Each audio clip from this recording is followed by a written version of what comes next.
అసలు నిజానికి వెంకటేశ్వర స్వామి వారు ఈ భూమండలం మీద అవతరించినప్పటి నుంచి వాల్మీకము నుండి ఆయన వ్యక్తమై వెంకటాచల పర్వతము మీద తిరిగినప్పుడు ఆదివరాహమూర్తిగా అదే విష్ణు తేజస్సు వెంకటాచల పర్వతం మీద ఉన్నప్పుడు మొట్టమొదట దర్శనమైంది ఎవరికో తెలుసా అండి? ఆయన ఎవరి చేత్తో తీసుకొచ్చి పెట్టిన పదార్థములను రోజు తినేవారో తెలుసా? శ్రీదేవి భూదేవి సహితుడై చతుర్భుజుడైనటువంటి వెంకటేశ్వరుడిగా ఆయన తిన్నది ఒక బోయవాని చేతితో తిన్నారు.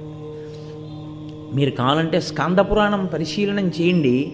వసువు అనబడేటటువంటి ఒక బోయవాడు ఒకానొకప్పుడు చామదుంపల పొలాన్ని సాగు చేస్తూ ఉండేవాడు.